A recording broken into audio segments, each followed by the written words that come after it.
ahead. Good morning. It's nice to see a lot of people in church compared to just having two. I apologize to the back row. Last week I gave you a verse and my wife corrected me after the service was over that I gave you the wrong verse. It was verse 5 instead of 15, I think. 15 instead of 5. Okay, I'm wrong again. But this morning I know we're in the 18th chapter of Matthew, and verses 2 and 3. And I just want to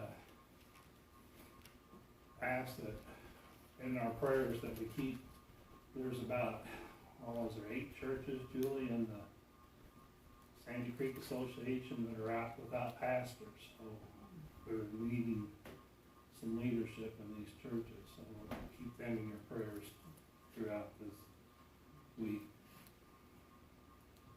So Matthew chapter 18, verses 2 and 3, and it says, "And Jesus called a little child unto him, and set him in the midst of them, and said, Verily I say unto you, except ye be converted and become as little children, ye shall not enter into the kingdom of heaven." Let's bow in a word of prayer. Our Heavenly Father, we thank you for the opportunity to be in your house this morning. We thank you for the ones that have come out this morning to hear your word. We ask that you be with us and give us the words you would have us say. Lead and guide and direct us in your message.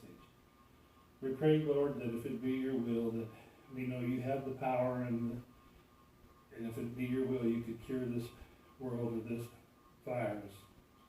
We leave it in your capable hands, Lord. We ask that you be with the ones on our prayer list, that you lay your healing hand upon them if they need healing, or comfort them as only you can with the ones that need comforting.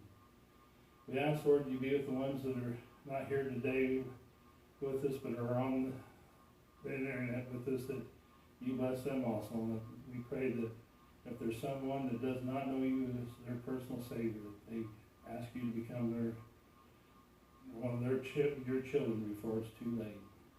Lord, we thank you for all your blessings and all your answered prayers, and we ask your continued blessings. In Jesus' name we pray. Amen. Now I'm going to get myself in a little bit of trouble this morning. You're going to find out that I tell some whoppers once in a while. But I like little kids. I love to tease little kids. Love to hear them laugh, especially my own grandkids. I get a kick out of hearing them laugh. And we had a tape of Kendall we were trying to find for her 13th birthday when she was just 6 months old, and she was I was knocking or stacking blocks, and she was knocking them over, and she was just a giggle, and it just was warm in my heart to listen to her giggle.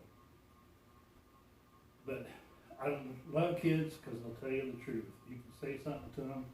It's like the other day we were out breaking the rules we hadn't seen the kids for over a month and a half, and we went to the farm. And I was driving the four-wheeler, and Carter wanted to sit on my lap, and Kendall says, "I don't think you can do it, Carter." And Carter says, "I do it at Grandpa Sims."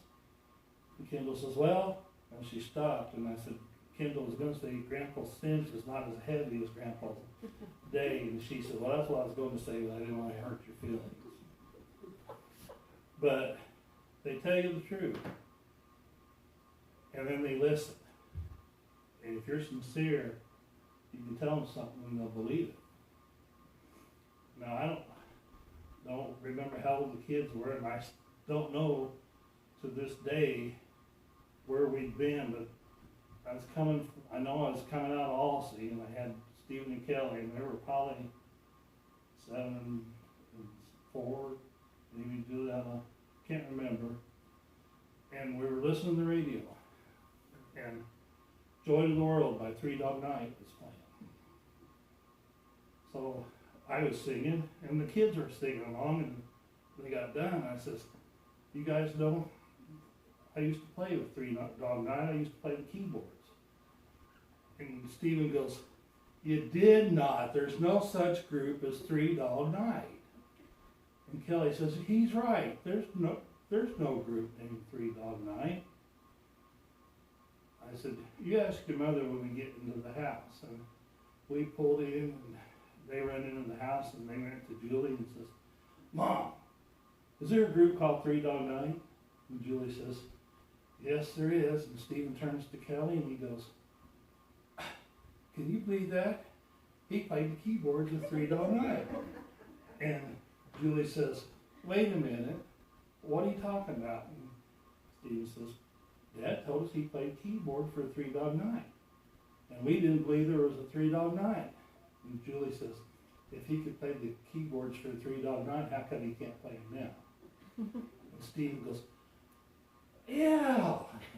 He was mad at me for a while. And it was funny, and I shouldn't have done it, but I couldn't resist. And I tell Carter some Wendy's every once in a while, and it's to the point now he just looks at Julie and says, Grandma, Julie says, is it true? Or no, he's lying to you. One of the two. He doesn't believe it. But he's got to the point he can tell when I'm joshing and when I'm telling the truth. The other day I started talking to him about Joseph and his coat of many colors. And man, he listened, and the questions popped.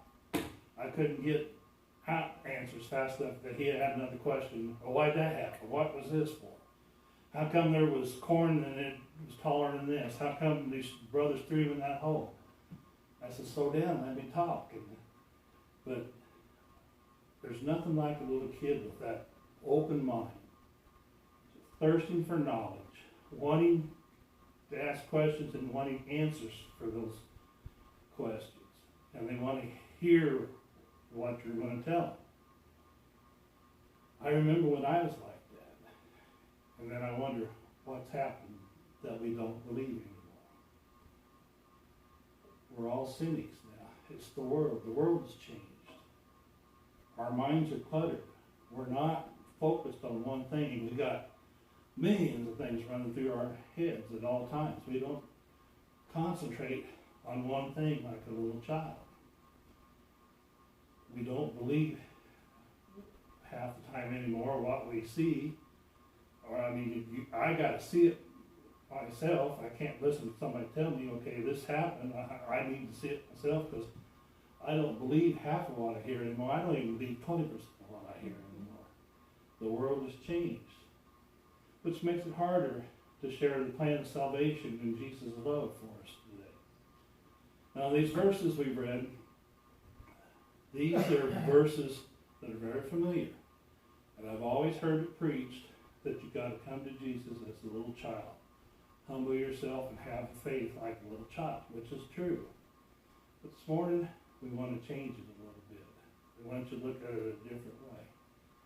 We want you to start looking at it as we got to start thinking like a little kid. We got to pair our mind in the gutter and start thinking as a little kid with an open mind. We want to be able to talk to somebody as a Christian and witness to them. We want them to be able to understand us. And if they got their mind on something else and they're not listening to us, it's no good. You got to get them to think as a little kid. Make them want to ask you questions. When he says, I love you, that's why I died for you. And they're going to ask you, well, why does he love them? They're going to have a question. We got to be prepared to give them the answer. They start thinking like a little kid.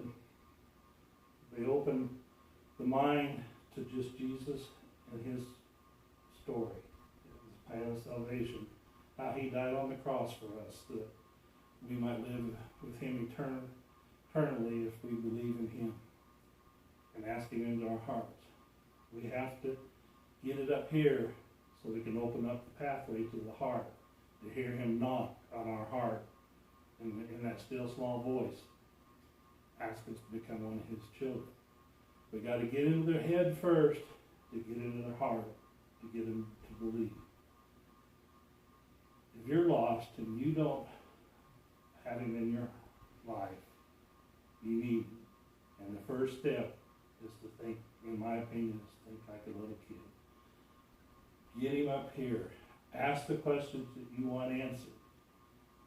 There's people that will be glad to answer them for you and will help you in any way. When you get him up here, it's just a short path down to here where he'll start knocking and you'll be able to hear, because you're thinking like a little kid and your mind isn't cluttered, you know, so that you can hear him. So this morning, we want to leave you with the thought, if you don't know him as your Lord and Savior, think like a little kid. You might be surprised at what you have happen to you if you do. So with all stand, Ed, could you dismiss us, please? Yeah, Father, we thank you for this opportunity to gather in your house for worship this morning. We thank you for this message you delivered for us this morning. We ask that you be with us and watch over, guide, and direct us. Forgive us for our failure. Be with the sick and the elderly. Let them know that your love is with them.